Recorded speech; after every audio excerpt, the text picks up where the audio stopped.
नमस्कार मंडळी, मी सूरज खटावकर या पॉझिटिव्ह बातम्यांमध्ये तुमचं स्वागत करतो। मंडळी, सुरक्षा असं म्हटलं की पटकन आपल्या डोळ्यासमोर काय येतं? आर्मी। आता ही आर्मी म्हणजेच लष्कर देशाबाहेरील शक्तींपासून आपलं संरक्षण करतं। पण देशांतर्गत सुरक्षा म्हणलं की आपल्या डोळ्यासमोर येतो तो म्हणजे पोलीस। चोरी झाली की पोलीस, खून झाला की पोलीस, मारामारी झाला की पोलीस, अपघात झाला की पोलीस, सण आला की पोलीस, उत्सव आला की पोलीस, कोणत्याही राजकीय कार्यक्रमाचा बंदोबस्त असला तरीही पोलीसच। महापुरुषांची जयंती, पुण्यतिथी असली तरीही पोलीस, ट्रॅफिक जाम झालं तरी पोलीस, सगळीकडे पोलीस लागतात। म्हणून तर राज्यात पोलिसांचा बॅकअप ठेवावा लागतो। पोलिसांचा बॅकअप म्हणजे SRPF म्हणजे राज्य राखीव पोलीस दल। मंडळी, याच SRPFचं सेंटर कर्जत जामखेडमध्ये मंजूर झालं होतं। पण राजकीय द्वेषातून हे सेंटर कर्जत जामखेडमध्ये येण्याऐवजी दुसरीकडे नेण्याचा डाव काही लोकांनी केला। पण कर्जत जामखेडच्या विकासाच्या आड येणारा प्रत्येक डाव कसा मोडायचा हे रोहित दादांना चांगलंच माहिती आहे। या SRPFचं पुढं काय झालं ते जाणून घेऊयात या व्हिडिओच्या माध्यमातून। चला।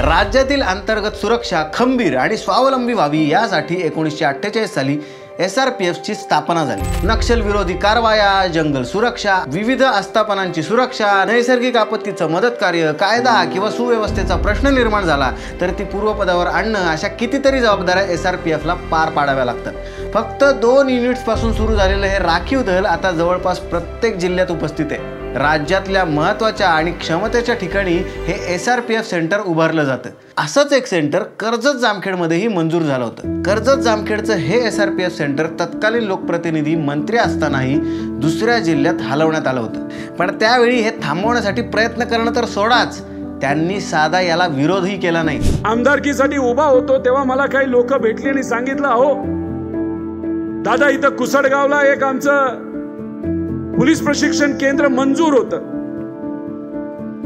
पण ते आता कुठेतरी गेले, कळत नाही कुठे गेले। मी म्हणलं, असं काय झालं? असं गायब तर होत नाही। रोहित दादांनी मात्र आमदार होताच हे सेंटर परत आणण्यासाठी आपली ताकद पणाला लावली। महाविकास आघाडी सरकार आणि तत्कालीन गृहमंत्री अनिल देशमुख साहेब यांच्याकडे पाठपुरावा करून ते सेंटर पुन्हा कर्जत जामखेड मतदारसंघातल्या कुसडगाव इथं अक्षरशः खेचून आणलं। थोडक्यात सांगायचं तर हारी बाजी को जितना रोहित दादा को आता है। पोलीस प्रशिक्षण केंद्र आलं पण, बिल्डिंग बांधली गेली पण आणि त्याची भरती सुरू झाली पण। हे एकुलतं एक असं आपलं प्रशिक्षण केंद्र आहे। रोहित दादांनी फक्त हे सेंटर कागदावर आणलं नाही तर त्यासाठी भरीव निधी आणला आणि या केंद्राचं कामही सुरू झालं आणि पूर्णही केलं। म्हणूनच रोहित दादा विकास कामात सिकंदर आहेत असं इथल्या प्रत्येक व्यक्तीला वाटतं। आता तुम्ही विचार करत असाल की या सेंटरमुळे काय होईल, तर ऐकाच। पण या कुसडगाव केंद्राला तिथं 6000 पोलीस राहणार आहेत। 6000 पोलीस। मग कोणाची हिम्मत होती इथं दंगा घालायची? होणार का हिम्मत?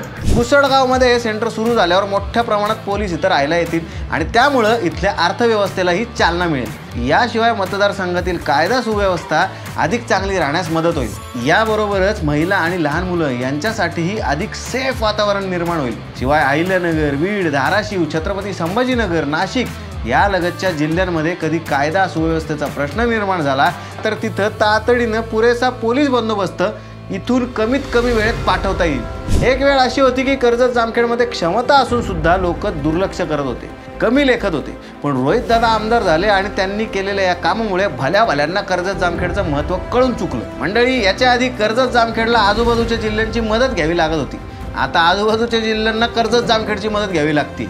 थोडक्यात निराधार म्हणून हिणावलेल्या कर्जत जामखेडचाच आधार आता आजूबाजूच्यांना घ्यावा लागणार आहे। कुठल्याही तालुक्याला जर पोलीसची मदत लागणार असेल तर पहिला फोन कुठे येणार? आपल्या जामखेडकरांना फोन येणार, अहो पोलीस पाठवा। बीडमध्ये जर पोलीस तिथं अतिरिक्त लागणार असतील तर बीडवाले कोणाला फोन करणार? जामखेडकरांना करणार, अहो आम्हाला मदत करा। ते म्हणतात ना, काम बोलताय। रोहित दादांनी दाखवून दिलं की फ्लॉवर नाही फायर आहे, मैं झुकेगा नाही साला। विशेष म्हणजे जे SRPF सेंटर रोहित दादांनी मतदारसंघात खेचून आणलं त्याच SRPF सेंटरचं लोकार्पण करण्यापासून रोहित दादांना रोखण्याचा नतद्रष्टपणा सरकारने केला।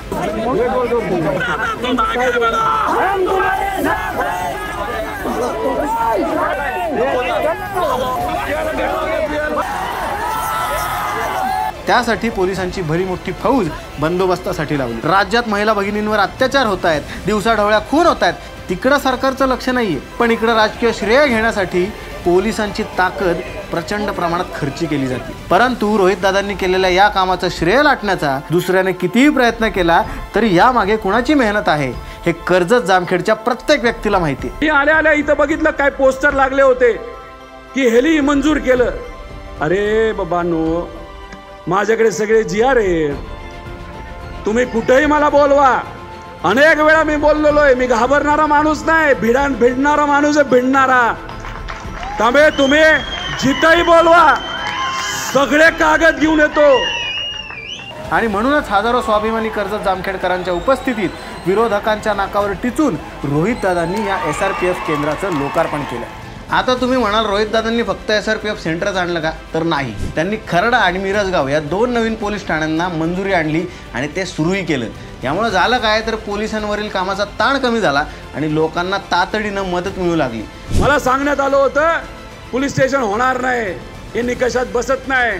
अनिल देशमुख साहेबांनी सांगितलं, अरे तिथं महिलांचा विषय, तिथं असलेल्या सामान्य लोकांचा विषय, आम्हाला सांगू नका कसं होणार नाही. अधिकारी ठणकावून सांगितलं हे झालंच पाहिजे. मग मिरजगावला आणि आपल्या खर्ड्याला एक तिथं पोलीस स्टेशन अतिरिक्त आपल्याला मिळालं. पोलिसांचं प्रमाण वाढल्यानं मतदारसंघात एक निर्भय वातावरण तयार झालं. महिला मुली यांच्यासाठी निर्भय वातावरणाची आज किती गरज आहे हे तुम्हाला सगळ्यांनाच माहिती आहे. आणि हा माणूस इकडंच नाही थांबला तर मतदारसंघातल्या पोलिसांना वाहनही दिली, ज्यामुळे तातडीने लोकांना मदत करता येईल. कर्जत जामखेड या 2 ठिकाणी पोलिसांसाठी आकर्षक घरही बांधली.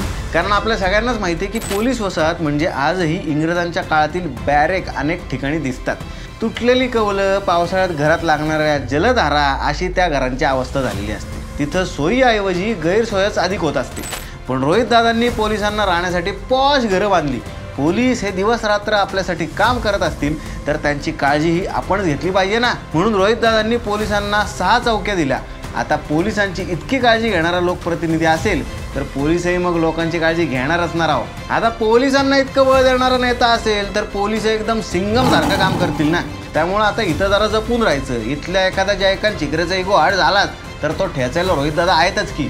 रोहितदादांनी आपल्या कामातून मतदारसंघातलं वातावरण अक्षरशः बदलून टाकलंय. आता कर्जत जामखेड एकदम सेफ आहे. म्हणून तर शाळेतल्या पोरांपासून घरातल्या थोरांपर्यंत सगळेच जण म्हणतायत दिल से वादा फिर से दादा.